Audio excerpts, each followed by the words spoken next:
तो rate of chemical reaction यानी speed of chemical reaction और केमिकल रिएक्शन की स्पीड को अफेक्ट करने वाले कई सारे फैक्टर्स होते हैं।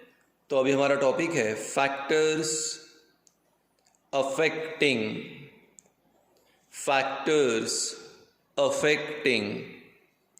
Rate of chemical reaction, factors affecting speed of chemical reaction. यहाँ पर अभी हम लोग आपके लिए पहला एग्जाम्पल लेने वाले हैं। फर्स्ट एग्जाम्पल है concentration of reactant. Concentration of reactant के कॉन्सेंट्रेशन पर यहाँ पे स्पीड डिपेंडेंट है, रिएक्टेंट के कॉन्सेंट्रेशन पर यहाँ पर रेट डिपेंडेंट है। आइए मैं आपको दो एग्जाम्पल यहाँ पर दे रहा हूँ। सो हियर CaCO3, ध्यान से देखना, जानते हो आप calcium carbonate, CaCO3 calcium carbonate, and calcium carbonate is going to react with HCl, hydrochloric acid, but this time I am going to choose here dilute hydrochloric acid. I hope आपको याद आया होगा dilute hydrochloric acid मतलब जहाँ पानी होता है। अब कैल्शियम कार्बोनेट और dilute HCl का रिएक्शन देखा, प्रोडक्ट मिला CaCl2 plus H2O plus CO2, carbon dioxide gas liberate हो गया। बैलेंस नहीं, हम बैलेंस करेंगे। 2 हाइड्रोजन यहाँ पे 1 है, 2 से मल्टीप्लाई, ऑक्सीजन 3, 1 और 2 3, बैलेंस हो गया। Carbon 1, calcium 1, chlorine 2। So what the product you have got here, calcium chloride plus water and plus CO2 gas. ठीक, कोई प्रॉब्लम नहीं है। Same reaction CaCO3 calcium carbonate plus HCl hydrochloric acid, मामूली सा change. इस बार concentrated HCl लिया, reaction हुआ, you will get the product CaCl2 plus H2O plus CO2 gas. Now very important, दोनों रिएक्शन में प्रोडक्ट सेम है, तो अब दोनों में फर्क क्या है बोले सर, यहाँ पे आपने डाइल्यूट HCl लिया, यहाँ पे कॉन्सेंट्रेटेड HCl लिया, और जब कॉन्सेंट्रेटेड HCl लिया तो आपको समय कम लगा, मतलब ये रिएक्शन फास्ट है। जब डाइल्यूट HCl लिया तो समय ज़्यादा लगा, मतलब यहाँ पे रिएक्शन क्या है, slow. So rate of reaction, speed of reaction depends on concentration. अगर कॉन्सेंट्रेशन कम है, डाइल्यूट है, तो रिएक्शन स्लो होगा। कॉन्सेंट्रेशन ज़्यादा है तो रिएक्शन कैसे होगी, फास्ट होगी। तो कॉन्सेंट्रेशन पे भी रेट ऑफ रिएक्शन डिपेंड है। एग्जाम्पल के तौर पे एक बड़ा आदमी है, बड़ा आदमी मैं कंसिडर कर लूँ, ठीक है। मुझे डॉक्टर ने कहा कि आपको एक टैबलेट लेनी है जिसकी पावर 500 mg है। मैंने कहा ठीक है। मैं मेडिकल में गया, एक शॉप पर गया, मेडिसिन शॉप पे, और मैंने 100 mg पावर की टैबलेट ली। डॉक्टर ने क्या कहा था मुझे, 500 mg का लो। मैंने कितने की ली, 100। अब मैंने 5 दिन गोली खाई और फिर भी मैं ठीक नहीं हुआ। मैं डॉक्टर के पास गया और कहा कि मैं ठीक नहीं हुआ। डॉक्टर ने कहा ज़रा गोली दिखाओ। मैंने गोली दिखाई, डॉक्टर ने कहा मैंने आपको 500 mg कहा था, आपने 100 लिया। आपके बॉडी में जितनी फास्ट रिएक्शन होनी चाहिए थी उतनी फास्ट रिएक्शन नहीं हुई। Y, concentration. तो कॉन्सेंट्रेशन ज़्यादा तो रिएक्शन की स्पीड भी ज़्यादा, कॉन्सेंट्रेशन कम तो रिएक्शन का स्पीड भी कम। नौ सेकेंड पर आते हैं। अब हमारे लिए सेकेंड आ रहा है temperature. What I am saying, rate of reaction directly corresponds to temperature. किसी भी केमिकल रिएक्शन का स्पीड किसी भी केमिकल रिएक्शन का रेट टेम्परेचर पर भी डिपेंडेंट होता है। Rate is directly proportional to temperature. कैसे? चलिए अब मैं बताता हूं आपको। As the temperature increases, as temperature increases, जैसे जैसे टेम्परेचर बढ़ेगा, एज द टेम्परेचर इंक्रीजेस क्या होगा? Kinetic energy of particles increases. तो जितने भी पार्टिकल्स है जो रिएक्शन में पार्टिसिपेट करने वाले हैं वहाँ पे काइनेटिक एनर्जी बढ़ेगा, और जैसे ही काइनेटिक एनर्जी बढ़ेगी रेट ऑल्सो इंक्रीजेस। तो मान लीजिए कि अगर मम्मी ने चाय बनानी है और चाय बनाने के लिए गैस की पावर कम कर दी, ठीक है, टेम्परेचर कम रखा, तो चाय बनेगी ज़रूर पर उसको टाइम लगेगा। गैस की पावर बढ़ा दी, टेम्परेचर जल्दी ज़्यादा बढ़ गया तो चाय जल्दी बन जाएगी। तो rate also depends on temperature. जैसे जैसे टेम्परेचर बढ़ेगा रिएक्शन फास्ट होगी, रिएक्शन फास्ट हो रही मतलब रेट क्या हो गया? ज़्यादा। तो दो फैक्टर्स हमने देख लिए, कॉन्सेंट्रेशन ऑफ रिएक्टेंट और दूसरा देख लिया यहाँ पे टेम्परेचर। टोटल हमारे पास यहाँ पर 5 फैक्टर है। अब तक कितने देखे हमने? 2। तो कॉन्सेंट्रेशन पर भी स्पीड डिपेंड है, टेम्परेचर पे भी स्पीड डिपेंड है। Now third one, factors affecting rate of chemical reaction. Factors affecting rate of chemical reaction, पहले 2 देख लिए, कॉन्सेंट्रेशन और टेम्परेचर। अभी देखेंगे nature of reactant. Nature of reactant, nature of reactant पर भी यहाँ पे रेट डिपेंडेंट होता है। आइए मैं आपको एक बहुत ही सिंपल एग्जांपल देता हूँ। Aluminium plus HCl, it will gives AlCl3 salt plus hydrogen gas, Zn plus HCl, ZnCl2 salt plus hydrogen gas. बहुत ही कॉमन है, acid plus metal, salt plus hydrogen gas. यहाँ एल्यूमिनियम क्लोराइड मिला salt, यहाँ zinc chloride मिला salt. Balance करना है हम लोगों को, बैलेंस इतने इजीली होने वाला नहीं है। आइए देखते हैं, यहाँ 2 हाइड्रोजन, 2 से multiply, 2 hydrogen 2 hydrogen, 2 chlorine 2 chlorine, 1 zinc 1 zinc. अब ज़रा यहाँ पर हाइड्रोजन 2 है, अगर मैं यहाँ 2 से मल्टीप्लाई करता हूँ तो यहाँ पे 2 क्लोरीन हो जाएंगे, जबकि क्लोरीन इधर कितने हैं? 3। सो हियर 2 2 2 3 ज़ा 6 6 3 2 ज़ा 6। दोनों भी रिएक्शन में एसिड और मेटल रिएक्ट कर रहे हैं, सॉल्ट और हाइड्रोजन मिल रहा है, but there is one difference. First reaction को अगर देखोगे तो आंसर है कि हमारा फर्स्ट रिएक्शन फास्ट हो गया और सेकेंड रिएक्शन स्लो हो गया। डोंट से कॉन्सेंट्रेशन, नेवर, वो हो गया। यहाँ दोनों में HCl का कॉन्सेंट्रेशन सेम ही था, फिर भी पहला रिएक्शन फास्ट हुआ, दूसरा स्लो। वाई? सर हमने डिस्प्लेसमेंट रिएक्शन में सीखा था, आई होप आपको याद आया होगा, नहीं आया तो फिर से याद दिला दो आपको। रिएक्टिविटी सीरीज ऑफ मेटल, ये रिएक्टिविटी सीरीज में एल्यूमिनियम ऊपर है, जिंक नीचे है, यानी एल्यूमिनियम का रिएक्टिविटी जिंक से ज़्यादा है। तो एल्यूमिनियम की रिएक्टिविटी ज़्यादा है मतलब एल्यूमिनियम फास्ट रिएक्ट करेगा, प्रोडक्ट सॉल्ट और hydrogen gas. Zinc slow react करेगा, product salt and hydrogen gas. So rate of chemical reaction also depends on nature of material, nature of reactant. तो nature पर भी dependent है, और nature के अंदर मैंने अभी आपके लिए बोल दिया, अभी आपके लिए कह दिया कि हाँ, अगर यहाँ पे रिएक्टिविटी ज़्यादा है तो रिएक्शन फास्ट होगा।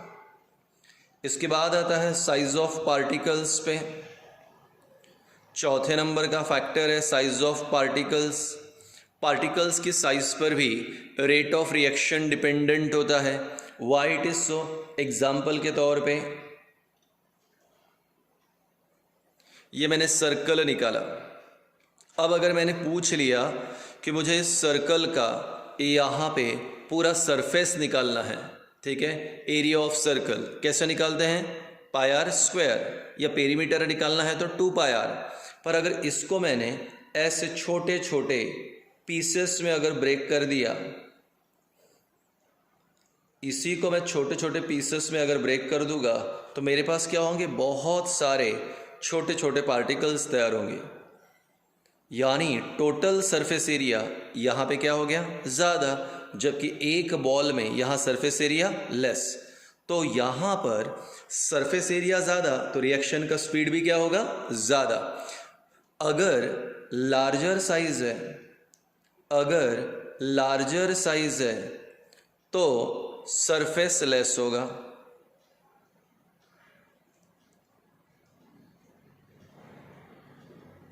Larger size of particle, surface less होगा। सरफेस अगर लेस रहा तो रिएक्शन का स्पीड स्लो। स्मॉलर अगर साइज है पार्टिकल्स का, स्मॉलर साइज ऑफ पार्टिकल्स,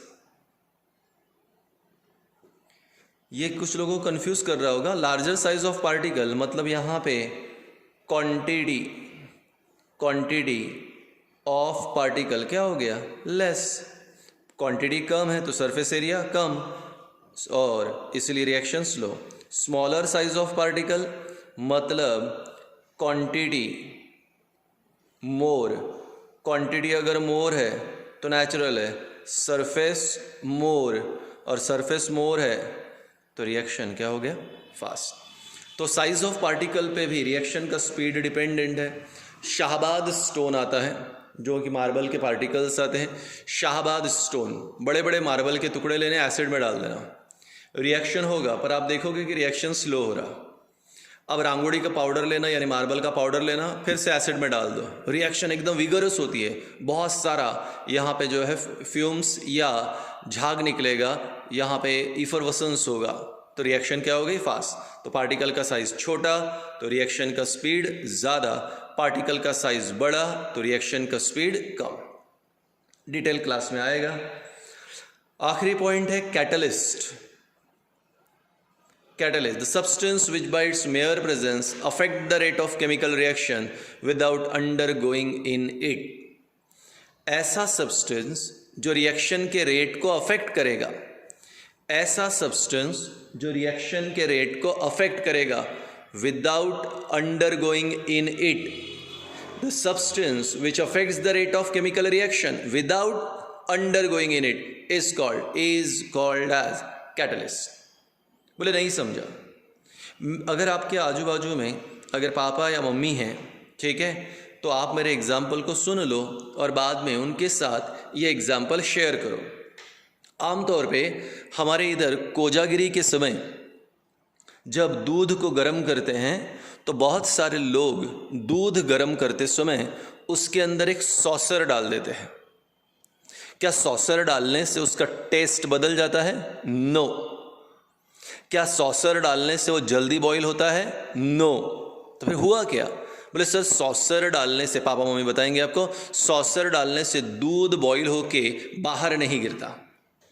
ठीक है, दूध बन गया, आपने पी लिया, अब सॉसर का क्या हुआ? बोले सॉसर वैसे के वैसे ही है, हमने धो के यूज कर लिया। मतलब इस एग्जाम्पल में सॉसर ने क्या किया था? रिएक्शन के रेट को स्लो कर दिया था। दूध बॉईल हो रहा है, बाहर निकल रहा है, रिएक्शन के रेट को स्लो कर दिया, दूध को बाहर निकलने नहीं दिया। किसने? सॉसर ने। क्या सॉसर गायब हो गया? नो, सॉसर वैसे के वैसे ही है।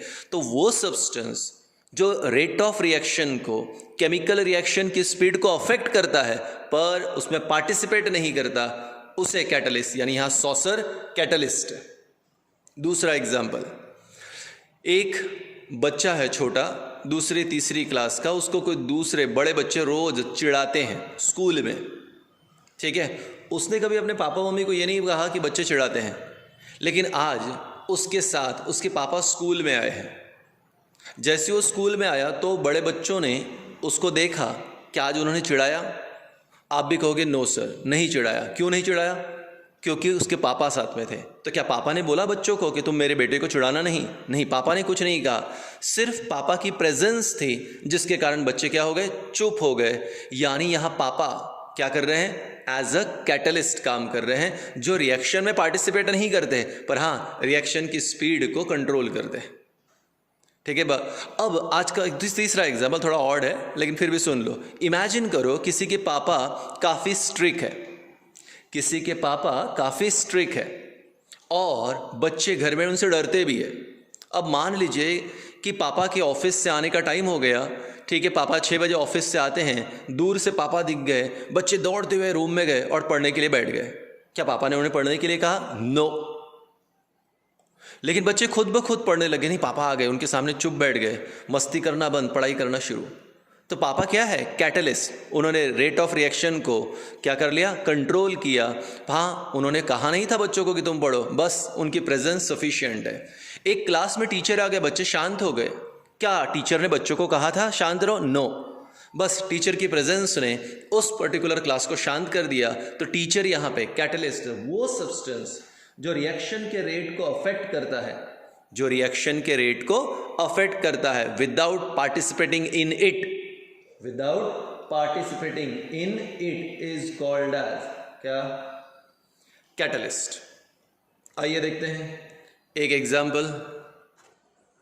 हमारे पास एग्जाम्पल है KClO3, पोटेशियम क्लोरेट। इसका डिकम्पोजिशन हुआ, यहाँ पे आपको मिलेगा KCl प्लस ऑक्सीजन गैस। 3 है, इधर 2 है, ऑड नंबर है, छोटे नंबर से बड़े में मल्टीप्लाई करो, 2 3 जार 6, 3 2 जार 6 आ गया। KClO3 2 KCl plus 3 O2। ठीक है, फिर से लिखता हूँ 2 KClO3 2 KCl plus 3 O2। Same तो लिखा, हाँ पर फर्क है। सेकेंड रिएक्शन में मैंने कैटलिस्ट ऐड कर दिया, मैग्नीज ऑक्साइड। देखा कि सेकेंड रिएक्शन मेरा क्या हो गया? फास्ट हो गया। और पहला रिएक्शन विदाउट कैटलिस्ट था, क्या हो गया? स्लो। सो ऐसा रिएक्शन जहाँ पे हम लोग जो है एक ऐसा मटेरियल यूज़ करते हैं, ठीक है, कि जो मटेरियल रिएक्शन की स्पीड को चेंज कर देगा। हाँ, वो स्लो कर सकता है, वो इंक्रीज कर सकता है, ठीक है, वॉट एवर इट में भी, ठीक है, वॉट एवर इट में भी। पर हाँ, ऐसा सब्सटेंस जो रिएक्शन के रेट को अफेक्ट करेगा पर रिएक्शन में पार्टिसिपेट नहीं करेगा, उसे कहते हैं कैटलिस्ट। और MnO2 यहाँ पे कैटलिस्ट है, यहाँ रिएक्शन फास्ट हो गई, यहाँ कैटलिस्ट नहीं डाला तो रिएक्शन क्या हो गया? स्लो। ओके, सेम वैसे ही अभी अगर किसी ने कहा कि आप मेरे को जल्दी से इतनी स्टडी पूरी करके दो, एक चैप्टर, पापा घर पे है, पढ़ाई फास्ट हो गई, पापा घर पे नहीं है, पढ़ाई स्लो हो गई, तो पापा कैटलिस्ट। चलो अभी नेक्स्ट टॉपिक स्टार्ट करते हैं और अगला हमारा टॉपिक है that is oxidation and reduction reaction.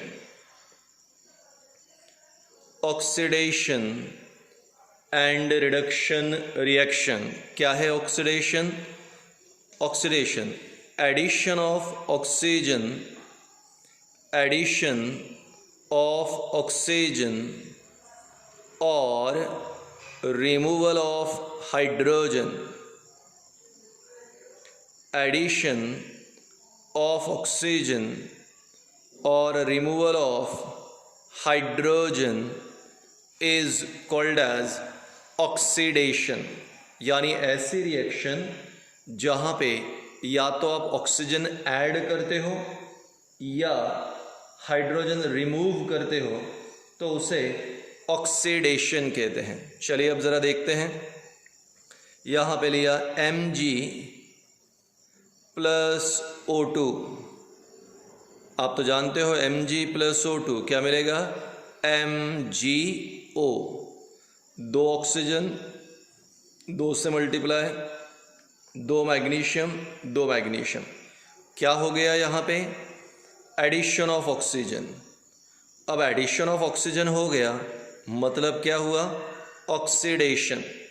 चलिए अब दूसरा देखते हैं, carbon plus oxygen, carbon plus oxygen यानी क्या हो गया? Carbon dioxide. Carbon plus oxygen, carbon dioxide. फिर से एक बार, कार्बन में क्या ऐड किया? Oxygen, addition of oxygen, oxidation. I hope आपको ध्यान में आ रहा है। सेम इसी प्रकार से अब मैंने लिया MgH2 मैग्नीशियम हाइड्राइड, ज़रा ध्यान देना क्या हुआ, Mg प्लस H2 क्या रिमूव हो गया, hydrogen, so removal of hydrogen, again क्या बोलोगे, ऑक्सीडेशन। लास्ट एग्जांपल ले रहा हूँ, CH3 यानी ईथेन है, और इस ईथेन का हमने बना दिया CH2 डबल बॉन्ड CH2, आगे डिटेल आएगा नेक्स्ट चैप्टर में। ईथीन हो गया, ये क्या बाहर निकला, H2, अगेन यहाँ पर क्या हुआ, रिमूवल ऑफ हाइड्रोजन, और आपको पता है रिमूवल ऑफ हाइड्रोजन यानी क्या, oxidation. So addition of oxygen और removal of hydrogen is called oxidation. तो चारों भी एग्जाम्पल ऑक्सीडेशन के ही है, पर पहले दो एग्जाम्पल एडिशन ऑफ ऑक्सीजन के हैं, बाद के दो एग्जाम्पल रिमूवल ऑफ हाइड्रोजन के हैं। चलिए अब आगे बढ़ते हैं। एक टिपिकल एग्जाम्पल अभी ले रहे हैं ऑक्सीडेशन का, ध्यान देना अभी, CH3 CH2 OH, ये एक कंपाउंड है, इस कंपाउंड का नाम है इथिल अल्कोहल। इथिल अल्कोहल को और एक नाम है ethanol. CH3 CH2 OH, ethyl alcohol और इथेनॉल। यहाँ पे इस रिएक्शन में कैटलिस्ट यूज़ होता है, कैटलिस्ट है K2Cr2O7 और H2SO4। आई होप आपको पता होगा, K2Cr2O7 यानी पोटेशियम डाइक्रोमेट।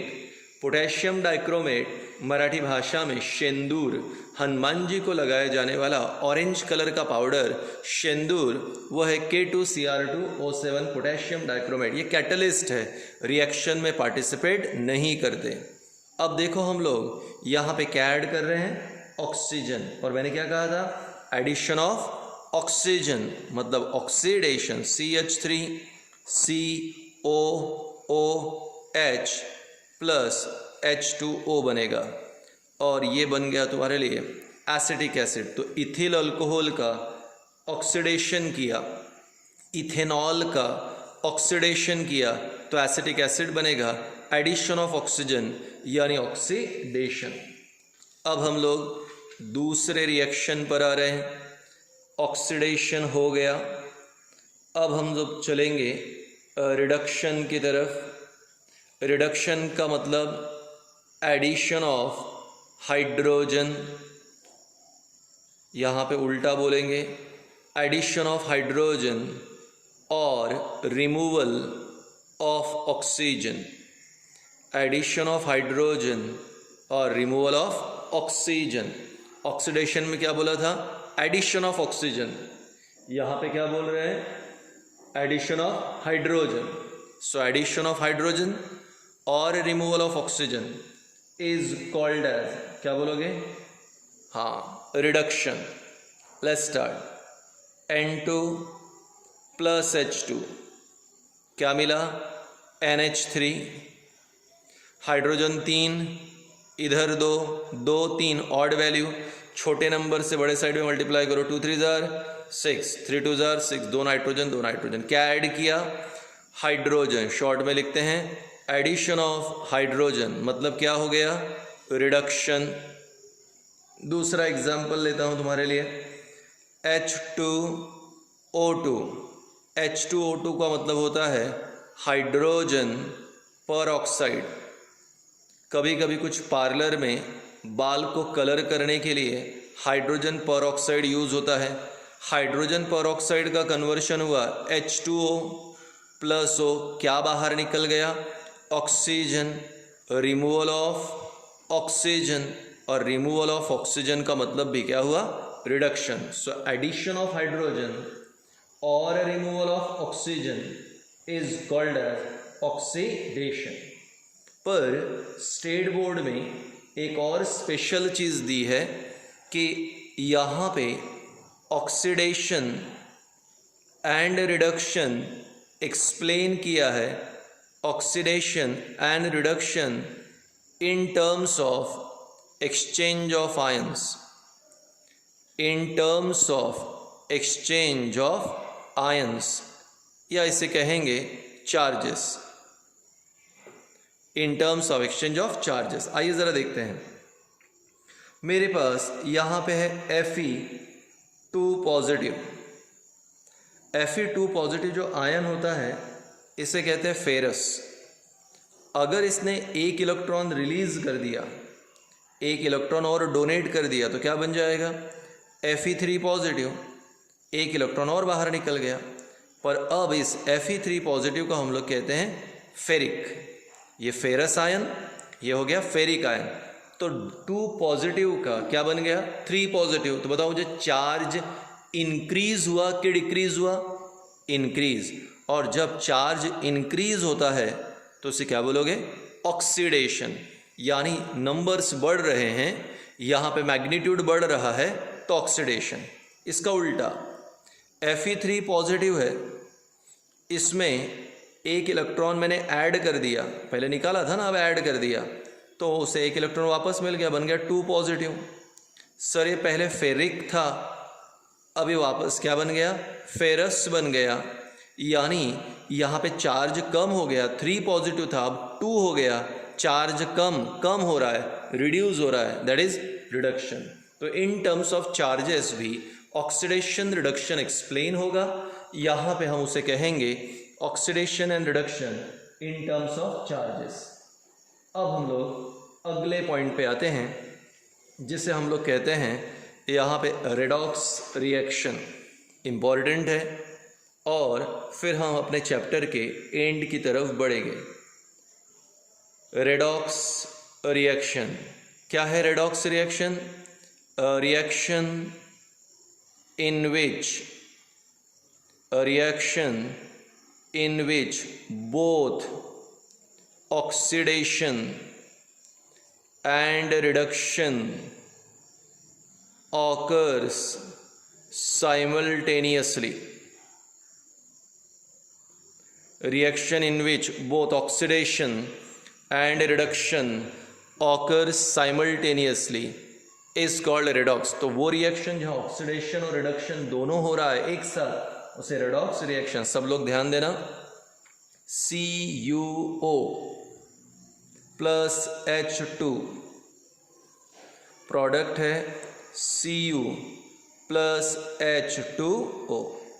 अब ज़रा सोचो और मुझे सोच कर बताओ, तो ये CuO यानी कॉपर ऑक्साइड, क्या कॉपर के साथ वहाँ ऑक्सीजन जुड़ा है? Yes sir. अच्छा बताओ, अब CuO का क्या बन गया? बोले सर CuO का क्या बन गया? Cu।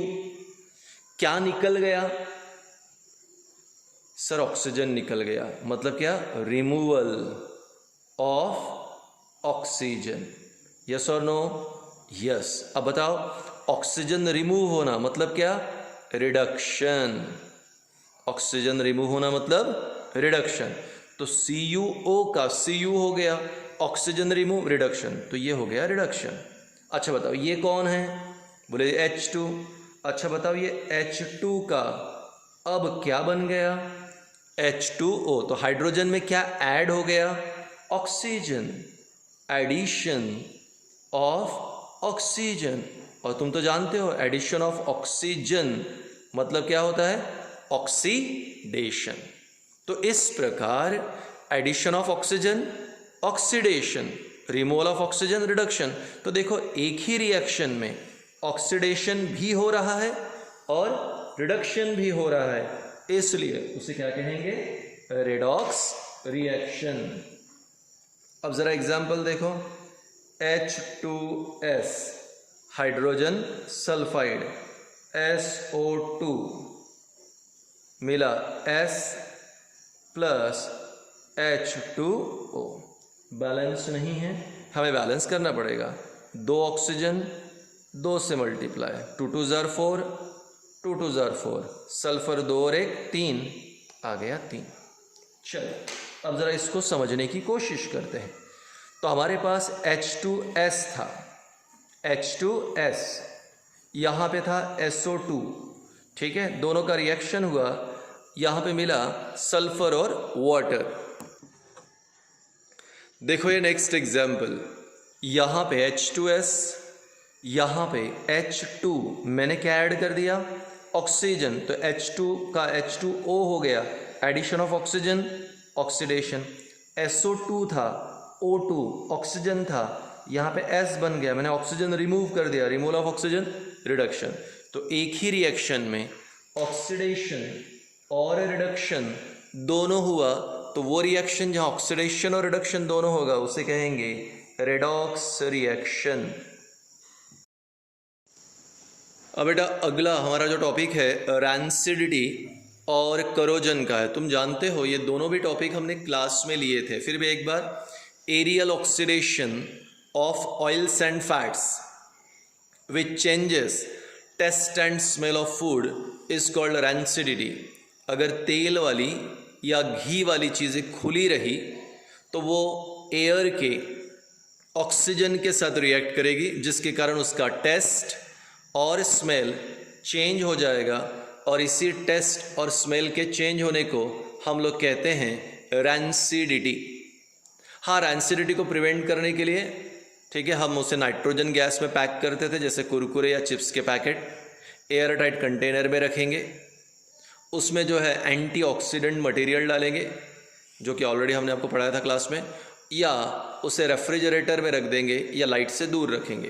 Corrosion, slow process of decay और destruction of metal under the action of air, moisture और केमिकल। एयर, मॉइस्चर या केमिकल के कारण अगर मेटल का सरफेस खराब होता है तो उसे क्या कहेंगे, करोजन कहेंगे। क्लास में हो चुका था, रैपिडली थोड़ा सा रिकॉल कर रहे हैं, और डिटेल में आपके लिए आने वाला है मेटल्स एंड नॉन मेटल, यानी मेटलर्जी चैप्टर में आएगा। करोजन को प्रिवेंट करने के लिए यहाँ पे painting, oiling, greasing, galvanization, alloying अलग अलग मेथड है। और मेटल में आयन के करोजन को रस्टिंग कहते हैं। लोहे के ऊपर जो ब्राउनिश या रेडिश कलर का जो कोट तैयार होता है उसे हम लोग कहते हैं यहाँ पे रस्ट। डिटेल क्लास में हो गया था, लेकिन बाद में मेटलर्जी में हम फिर से एक बार इसे डिटेल में देखेंगे। तो इस प्रकार अभी इस चैप्टर में हमने क्लास में बैलेंसिंग लिया था आपके लिए। बैलेंसिंग के बाद मैंने आपके लिए फिज़िकल चेंज, केमिकल चेंज लिया। उसके बाद आपके लिए जो है यहाँ पर टाइप्स ऑफ केमिकल रिएक्शन लिया, combination, decomposition, displacement, double displacement, उसके बाद एक्सोथर्मिक, एंडोथर्मिक, फिर उसके बाद आपको रेट ऑफ केमिकल रिएक्शन बताया, factors affecting rate of chemical reaction बताया, reduction and oxidation, redox reaction, और फाइनली अभी मैंने कुछ एग्जाम्पल्स लिए शॉर्ट में, रैंसिडिटी और करोजन। तो ये था तुम्हारा पहला चैप्टर। बार बार वीडियोस देखते रहो ताकि आपको अच्छी तरीके से समझे, अदरवाइज़ कोई प्रॉब्लम नहीं, हमारे पास काफ़ी समय रहेगा, क्लास में इसे कंप्लीट करेंगे। तो ये था आपके लिए केमिकल रिएक्शंस एंड इक्वेशंस।